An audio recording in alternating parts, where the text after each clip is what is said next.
Hello everyone. ಪಾಪು ಜಾಸ್ತಿ ಆಟ ಮಾಡ್ತಾ ಇತ್ತು ಅಂತ ಹೇಳಿ ನಾವು ಶ್ರೀ ಗಾಳಿ ಆಂಜನೇಯ ದೇವಸ್ಥಾನಕ್ಕೆ ತಾಯ್ತಾನ ಕಟ್ಸ್ಕೊಂಡು ಬರೋಣ ಅಂತ ಬಂದ್ವಿ. ಇದೇ ಶ್ರೀ ಗಾಳಿ ಆಂಜನೇಯ ದೇವಸ್ಥಾನ. ಇಲ್ಲಿ ಜಾಸ್ತಿನೇ ಪವರ್ಫುಲ್ ಆಗಿದೆ. ಮಕ್ಕಳು ಜಾಸ್ತಿ ಆಟ ಮಾಡ್ತಾ ಇದ್ರೆ, ಅಳ್ತಾ ಇದ್ರೆ, ಊಟ ತಿಂತಾ ಇಲ್ಲ, ದೃಷ್ಟಿ ಏನಾದರೂ ಜಾಸ್ತಿ ಆಗಿದೆ ಅನ್ನೋದಾದರೆ ನಾವು ಇಲ್ಲಿ ಬಂದು ಒಂದು ತಾಯ್ತಾನ ಕಟ್ಸ್ಕೊಂಡೋದ್ರೆ ಸಾಕು, ಮಕ್ಕಳು ಬೇಗನೆ ರಿಕವರಿ ಆಗಿಬಿಡ್ತಾರೆ. ಹಾಗೆ ಚಿಕ್ಕ ಮಕ್ಕಳು ಅಷ್ಟೇ ಅಲ್ಲ, ಹಾಗೆ ದೊಡ್ಡವರು ಕನಸಲ್ಲಿ ಕೆಟ್ಟ ಕನಸು, ಬೇರೆ ಇನ್ನೇನಾದರೂ ಪ್ರಾಬ್ಲಮ್ ಆಗಿದ್ರೆ ಅವರು ಸಹ ಇಲ್ಲಿ ಬಂದು ಕಟ್ಟಿಸ್ಕೊತಾರೆ. ಹಾಗೆ ನಮ್ಮ ಪಾಪುಗೆ ಪ್ರತಿ ಸರಿ ಏನಾದರೂ ಹಠ ಜಾಸ್ತಿ ಏನಾದರೂ ಮಾಡ್ತಾ ಇದ್ರೆ ನಾವು ಈ ಒಂದು ಗಾಳಿ ಆಂಜನೇಯ ದೇವಸ್ಥಾನಕ್ಕೆ ಬಂದು ಒಂದು ತಾಯ್ತಾನ ಕಟ್ಕೊಂಡು ಹೋಗ್ತೀವಿ.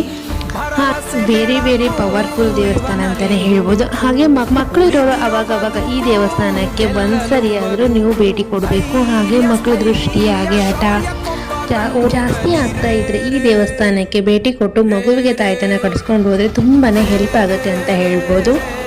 ಈ ದೇವರಂತೂ ಪವರ್ಫುಲ್ ಇದೆ ಅಂತ ಎಲ್ಲರಿಗೂ ಗೊತ್ತಿರೋ ವಿಚಾರ. ನೀವೇನಾದರೂ ಈ ದೇವಸ್ಥಾನಕ್ಕೆ ಭೇಟಿ ಕೊಟ್ಟಿದ್ದೀರಾ ಅನ್ನೋದರ ಕಮೆಂಟ್ ಮಾಡಿ. Thank you for watching.